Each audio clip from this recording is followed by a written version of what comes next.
Welcome to the 2014 Southern Nevada Health District Protocol Rollout. Your instructor should have handed out a copy of the protocol so that you may follow along and to keep for your records. The layout of the protocol manual has changed little in the new algorithmic iteration.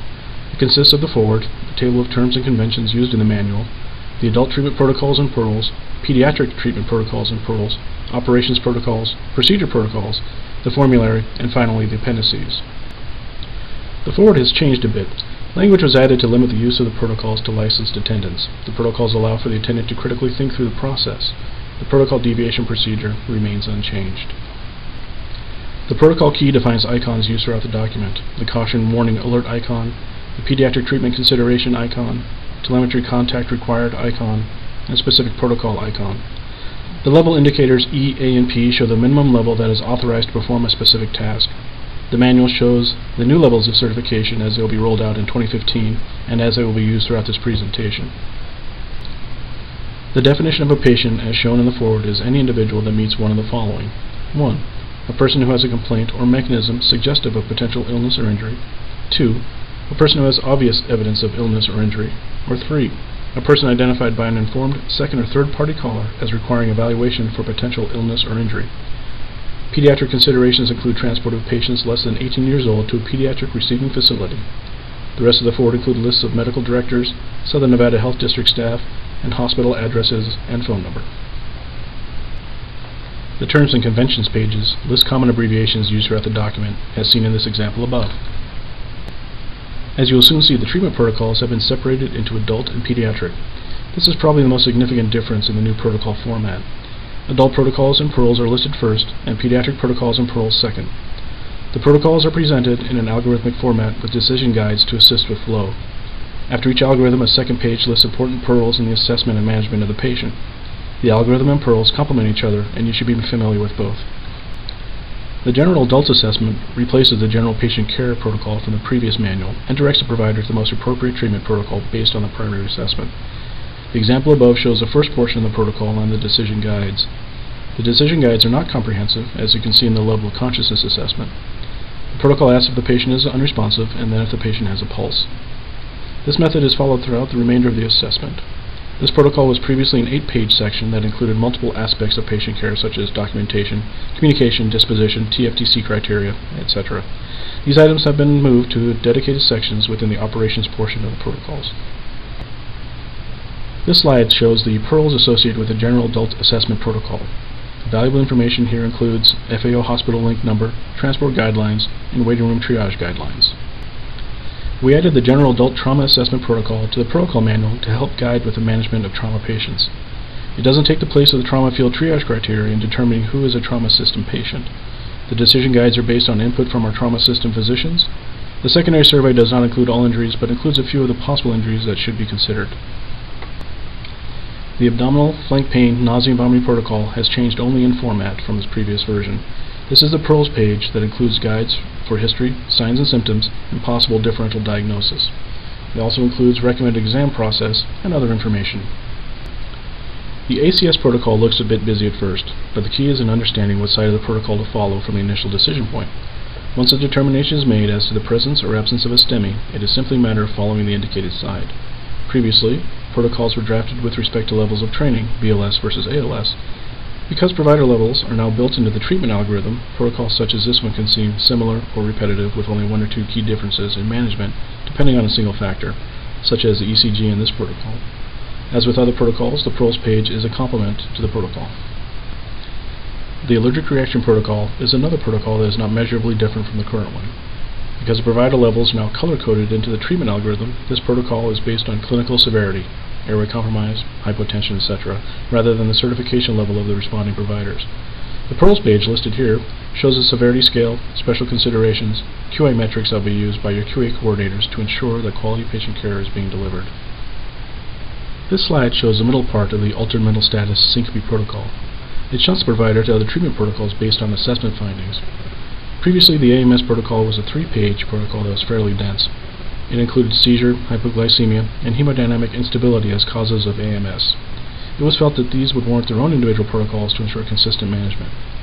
The treatment side of this protocol still includes hypoglycemia and opiate overdose. The paroles here are similar to others throughout the document in that they recommend assessment priorities and remind the provider to consider other causes for altered mental status.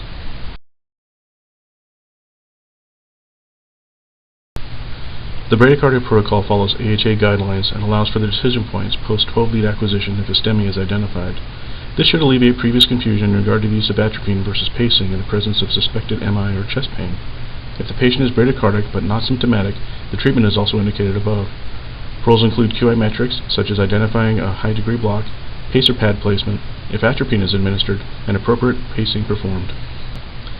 The burns protocol branches at the determination of what caused the burn. Differences in management for chemical and electrical burns were not previously accounted for in the protocol manual. Thermal management includes stopping the burning process and removing any smoldering clothing and jewelry. It's important not to try to remove clothing that is stuck to the patient. Thermal injury treatment includes saline infusion based on body surface area burned and may be repeated. Pain management should be addressed as soon as practical. On the chemical-electrical side, cardiac monitoring should be initiated quickly with the same consideration of pain management. The paroles include a graphic of the rule of nines. This protocol combines the old CCC protocol with some of the cardiac dysrhythmia protocols. The result is a more clinically relevant and organized protocol. A major change has been made in regard to providing early ventilations where hypoxia is suspected as the cause of the arrest. The paroles page include the H's and T's along with assessment guides. The chest pain protocol has been arranged to provide for 3 general differentials, each with specific treatment plans, and one that will direct you to the ACS protocol. Note, as with other protocols, the method of providing oxygen is geared towards maintaining an O2 saturation at or above 94%. The parole section includes information regarding key history questions, differentials, and notes on appropriate administration of nitroglycerin. The previous obstetrical and gynecologic emergencies protocol has been divided into childbirth labor protocol and OB emergencies protocol. The childbirth labor protocol divides early into possible presentations of impending delivery and associated treatment paths for each. The Pearl section of the childbirth labor protocol includes information on APGAR scoring and what a normal APGAR score is, so that this information can be accurately reported to the receiving hospital. This is a new addition to the protocol manual. The new drowning protocol was developed with the assistance of Dr. Justin Semsprot. This protocol was added to address a gap in the current manual as identified through providers and physicians. The initial decision branch point hinges on adequate ventilation and patent airway. Adequate ventilation should take precedence in these patients. Do not hesitate to ventilate the patient by BVM even if there is foam in the airway. These patients typically die from hypoxia, not from foam in the upper airway. The prevalence of C-spine injuries associated with drowning incidents is less than 1%, so cervical spinal mobilization should be considered but should not delay resuscitation. Drowning paroles include history of submersion in water regardless of depth, duration of submersion, and if the water has been contaminated. The caveats as presented above reiterate the use of good ventilation techniques in treating this patient population. This protocol has been limited for use in patients with chronic kidney disease with suspected hyperkalemia. Continued therapy past albuterol is dependent on ECG findings. Patients with bradycardia, peak T waves, widened QRS, or cardiac arrest are treated with calcium chloride and sodium bicarbonate. 2 new protocols are geared towards environmental illnesses. The first one pictured here is a treatment algorithm for hyperthermia. Initial assessment should determine the severity of the heat illness. Under heat exhaustion, one of the treatments include active cooling measures. Active cooling measures include applications of ice packs, fanning, or the use of air conditioning. Paroles include signs and symptoms of heat cramps, heat exhaustion, and heat stroke. The second environmental illness protocol is for the treatment of hypothermia. The degree of exposure and level of consciousness drive the treatment plan from the localized cold injury to systemic hypothermia with unresponsiveness. Active warming measures include the use of hot packs and heaters to rewarm the patient. Paroles include definitions of mild, moderate, and severe hypothermia based on body temperature. The OB emergency protocol narrows the focus to whether or not the patient is exhibiting preeclampsia or eclampsia. Preeclampsia can present as hypertension, severe headaches, vision changes, upper abdominal pain, nausea, vomiting, decreased urine output, and shortness of breath. Eclampsia is essentially preeclampsia with seizures. Magnesium sulfate is indicated for treatment of both conditions. A low threshold for transport should be present when addressing a pregnant patient complaining of or showing signs of illness or injury. The OD poisoning protocol lists several common causes of overdose and poisoning and signs and symptoms. The previous 2-page protocol included 14 separate sections, each with PED-specific protocols. The new protocol narrows down to a toxin medication-specific treatment algorithm very early on, and a separate protocol for pediatric overdose poisoning was generated. Accurate history taking is imperative in determining the agent used. The protocol goes on to indicate available treatments for each agent from Narcan for opiates to atropine for organophosphate toxicity. Paroles include common signs and symptoms for selected poisoning. A pain management protocol has been added. This protocol is one that the provider will be directed to during management of the patient. It specifies the dosing regimen for the medications in our formulary. Situations may arise where the initial responding agency has administered a pain medication that is not carried by the transporting agency. If this occurs, administering a different pain medication may result in an untoward reaction like respiratory depression. If the patient requires further pain management, it is recommended to contact medical control for guidance. This protocol comes with 3 QI metrics. Number 1, vital signs with O2 sat recorded. 2, pain scale documented before and after administration. And 3, vital signs repeated after administration. The pulmonary edema protocol has not changed in regard to treatment from previous iterations. The respiratory distress algorithm has 3 decision points based on presentation. Pulmonary edema shunts to the PE protocol. Wheezing follows the current protocol with the addition of Atrovent or Duonev, which is Atrovent and albuterol. These medications are given SVN in the same manner as albuterol is currently delivered. The stridor path includes nebulized saline and consideration of allergic reactions. The seizure protocol is a new protocol. It was previously included as a subsection of the altered mental status protocol. It now shows a decision point in regard to whether or not the patient is seizing. Blood glucose testing is indicated for those patients who do not have a history of seizures or history is unknown. Treatments with benzodiazepines has not changed in this iteration. It is recommended to monitor the patients with end-tidal CO2 along with other vital signs monitoring.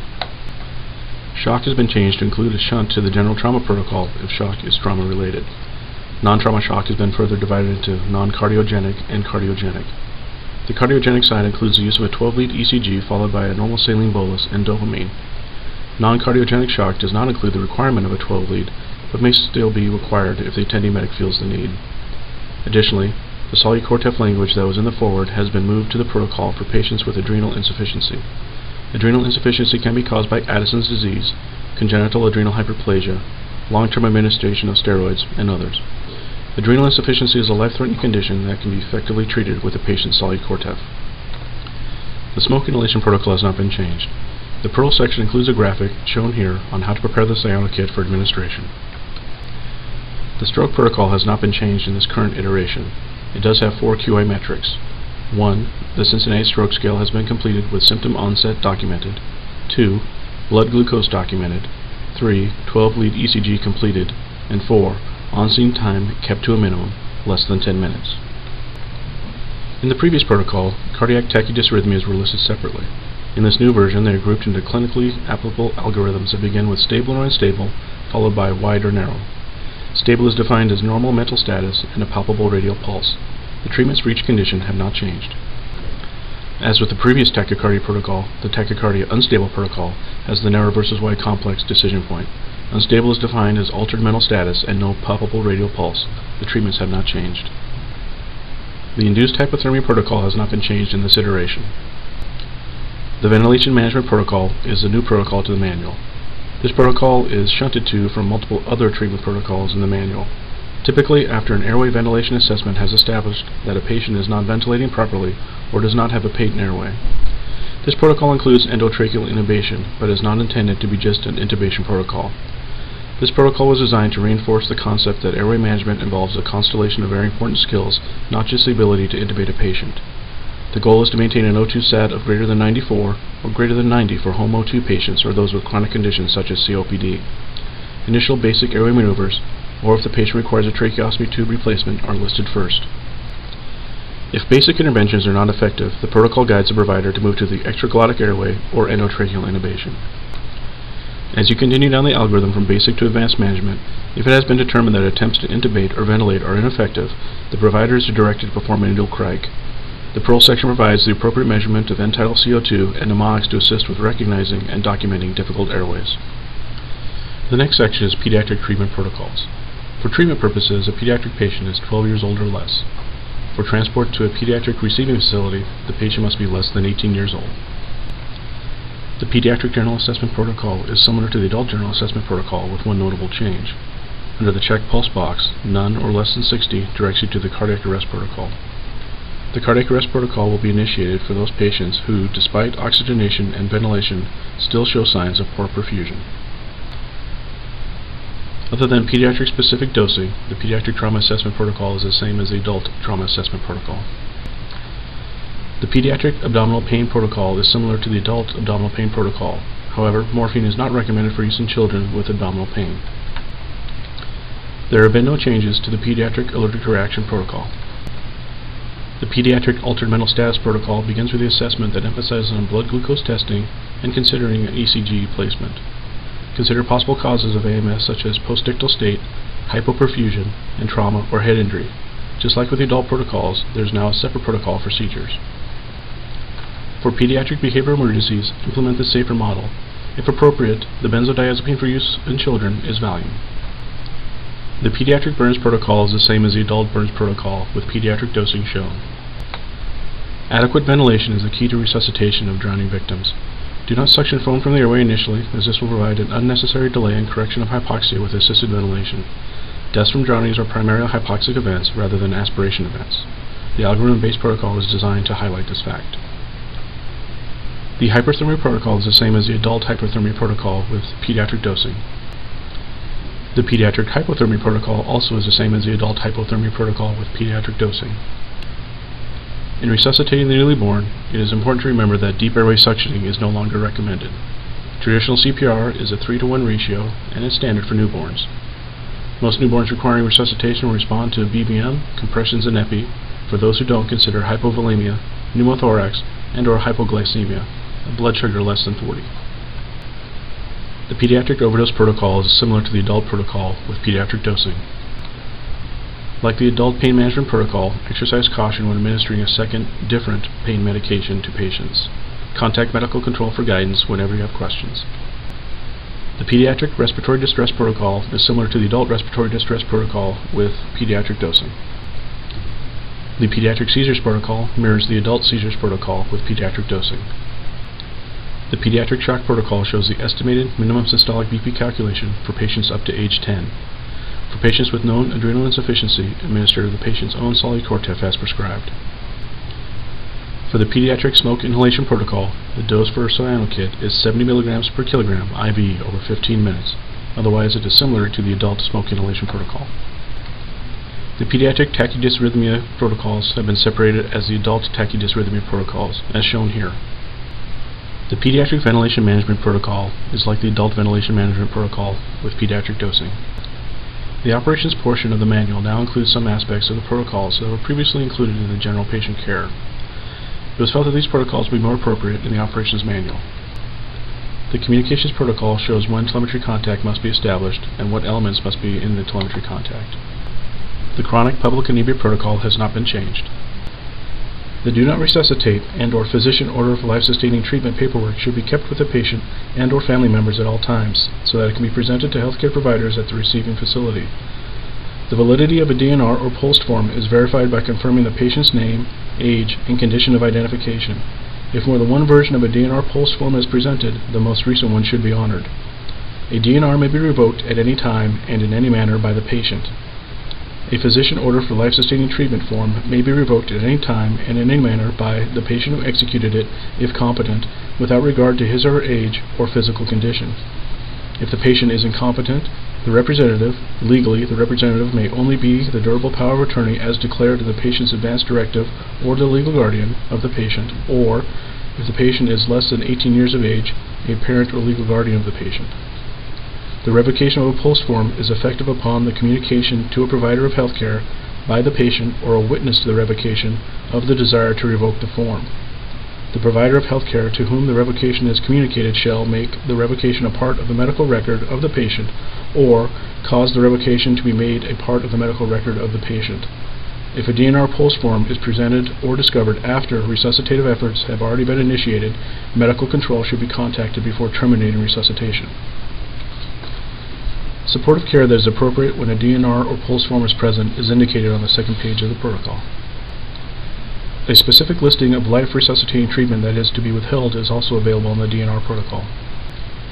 The documentation protocol specifies the minimum information required on a PCR. When treating trauma patients, the TFTC status is extremely important information for the caregiver as well as trauma center staff. The interfacility protocol has not been changed in this iteration. The transferring facility is required to provide the above noted information to the crew transporting the patient during interfacility transfers. The pre-hospital death determination protocol has not been changed. The quality improvement review protocol has not been changed in this iteration. Termination of resuscitation has not changed either. The transport destination protocol has been moved from the GPC protocol in the previous iteration. Please make yourself familiar with these destinations. The trauma field triage criteria protocol has not been changed in this iteration. Step 4 was added in the last iteration of the protocols. It helps the provider assess special patients, such as older adults, children, medical comorbidities, and burns, and also allows for EMS provider judgment. Upon arrival at the emergency department, if transfer of care has not occurred in accordance with NRS 450B 790, any patient, excluding patients placed on legal psychiatric hold, meeting all of the criteria listed here, may be placed in the hospital waiting room or other appropriate location. In an effort to reduce unnecessary use of backboards, the spinal immobilization protocol has been replaced with a cervical stabilization protocol. This protocol can be used by any level of licensed provider. If A through E above are all negative, cervical stabilization is not required. If required, cervical stabilization is the placement of an approved, properly sized cervical collar before the patient is moved.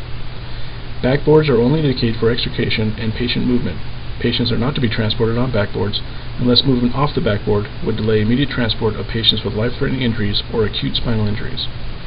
Tape, head straps, wedges, and head and/or neck support devices are not recommended.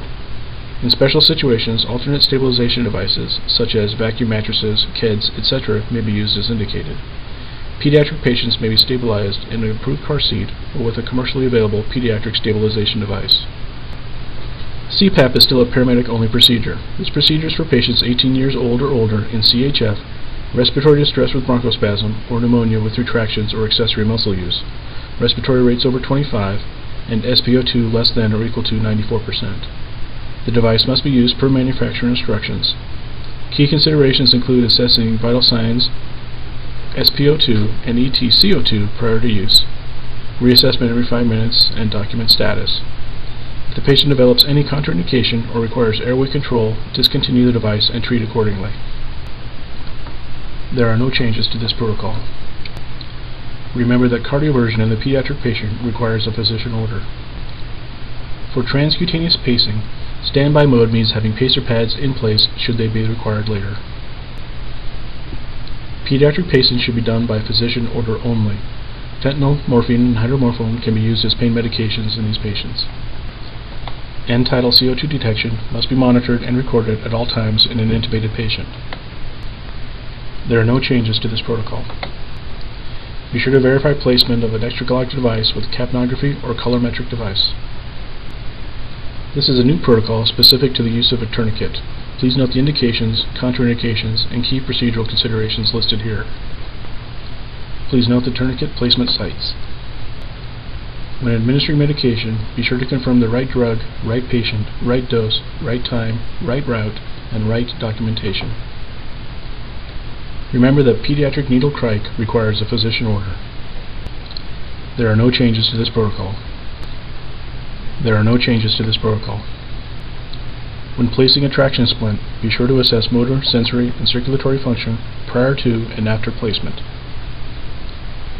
Remember, when using vagal maneuvers, do not implement the diving reflex in patients with history of ischemic heart disease or the carotid massage in patients over 40 years of age. Do not delay transport in critical patients awaiting vascular access. Access can be obtained en route to the hospital. The formulary section was changed to the above simplified format to include dosing. We have added Atrovent to the formulary for use in respiratory distress. It is used like albuterol and may resemble albuterol in the drug bag.